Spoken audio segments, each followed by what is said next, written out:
Greetings, the difficulty level of this video is moderate. I get a lot of questions about velocity of money, what velocity of money is, and why velocity of money might have some impact on inflation or economic growth. And therefore we're going to discuss that subject over here today. So this website I've pulled up is from the Federal Reserve Board of Research, and it is the velocity of money chart for the United States going back to 1960.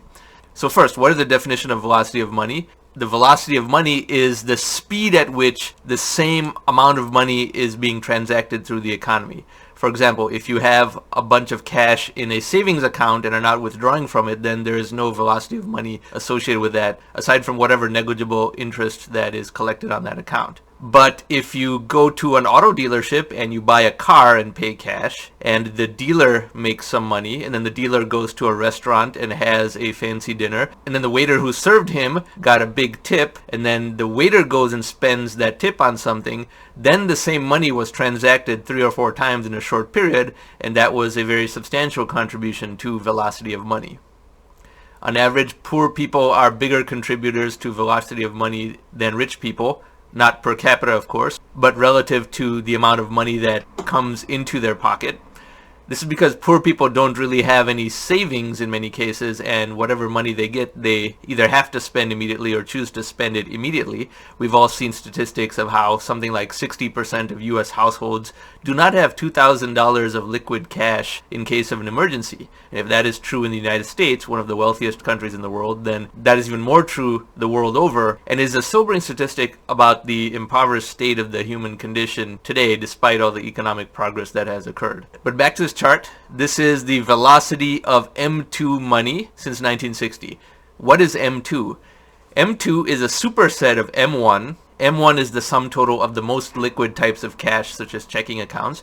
M2 is all of M1 and some slightly less liquid types of assets that could easily be converted into M1, such as money market mutual funds and things like that. And M2 is a more comprehensive metric because M2 can be drawn upon in a matter of days in most cases. And the Federal Reserve has stopped tracking certain statistics related to M1 because it's too volatile. And M2 is more stable and accounts for a greater percentage of wealth in society and is perhaps less distorted by the Federal Reserve money printing that is occurring these days. So since 1960, the velocity of money was relatively stable, and then it surged from 1985 until 2000. And a lot of this was attributed to baby boomers reaching their peak earning and spending years and buying houses and having families and things like that. And then it started to dip. And after 2010, it has started to plunge lower and lower and lower, despite this being the age of quantitative easing. Now, money printing, quantitative easing, is a worldwide statistic, and the United States is not even the primary contributor to it. The United States only does about 1/4 of world monetary creation, quantitative easing, as we'll see in some other charts. But then, because of this coronavirus crisis, the velocity of money plunged very substantially and has stayed there. And instead of the chart going back to 1960, we can have a 5-year chart to look at this some more. So before coronavirus, it was already decreasing a little bit, but then it plunged and it has stayed there ever since through Q1 of 2021. This plunge is down to 1.1 on this scale. If there is a complete reopening and most people are vaccinated from coronavirus, will the velocity of money rise back to what it was beforehand, 1.4, 1.5, and will that cause inflation?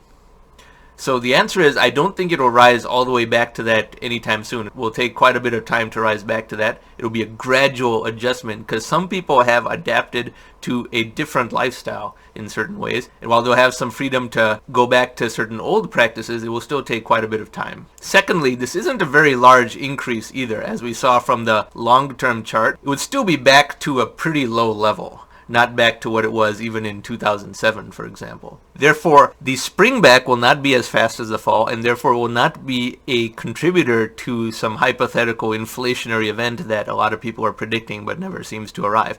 There'll be some brief blips of inflation because velocity of money increasing causes those poorer people that I mentioned to start spending a bit more, which they were unable to do during this entire coronavirus crisis for about 14 months now.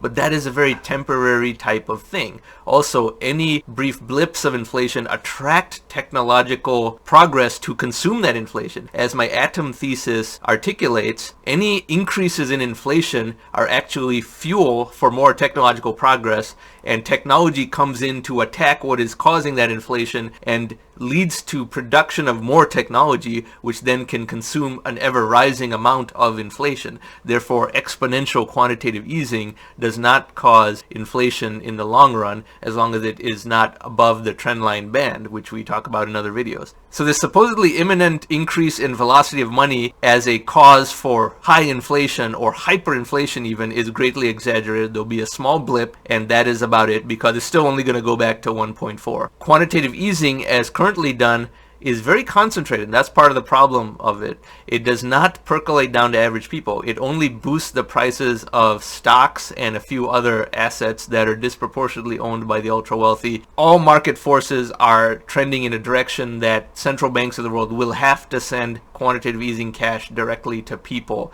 and in equal amounts, a form of universal income, but much better than other UBI proposals that are floating out there, which are very low-tech and very socialist, whereas this one is not socialist at all. It can be coupled with a reduction or even eventual sunsetting of income tax on humans once quantitative easing is large enough and the cash is being transmitted directly to people. And therefore, we are going to look at the chart of quantitative easing worldwide again. Remember, this is US only velocity of money. There is no data about worldwide velocity of money. Nobody makes charts like that, but one should, because all quantitative easing is of a worldwide nature. It is completely borderless. Even if the United States stopped all money printing, that would only reduce world money printing by 25%. And if some other country increased their money printing, then the total might very well remain the same, even if the US stopped. So we go to this other chart. This is the central bank monthly balance sheets that I often do videos for. So these are the four major central banks of the world: the United States Federal Reserve, the European Central Bank, Bank of Japan, and People's Bank of China. And you can see the red line, US Federal Reserve, is not even the biggest contributor at all. So whether the United States Federal Reserve prints a lot of money or does not, it's only a small portion of the world's money printing. And then the chart right below this shows the cumulative money printing since 2007. And as we can see, it's following a steady exponential curve, but it's also moderating somewhat. Therefore, this velocity of money decrease, which prompted an extraordinary amount of money printing, the fear is that this amount of quantitative easing combined with an increase in velocity of money will cause hyperinflation, and I say it absolutely won't, because the greatest amount of money printing is already behind us, as we can see from this chart below. The peak year-over-year growth was 46%, and now it's already down to just 25.7%, and my atom thesis says that the ideal band is between 16 to 24%, which it's almost converging back down to. 16 to 24% annual year-over-year growth is needed just to offset technological deflation worldwide. Again, these are all worldwide numbers. US velocity of money is only a fraction of that equation. What is the velocity of money in Europe, in Japan? Those are all factors in any inflation calculation, and the velocity of money there is also relatively low. In fact, Japan has had super low velocity of money for a very long time. Therefore, peak year-over-year growth in quantitative easing is already behind us, and like I said, just to stay in this band, the 2020s as a decade will have to have $100 trillion of new quantitative easing. The 2010s had $23 trillion. The 2020s, meaning the point from January 1st, 2020 until December 31st, 2029, will need to have $100 trillion just to keep up. And the fact that $11 trillion has already been done in just the first 16 months of this 10-year period means that that prediction is very much on track. There will be no hyperinflation. But going back to the velocity of money chart, so there we have it. It should rise back to 1.4.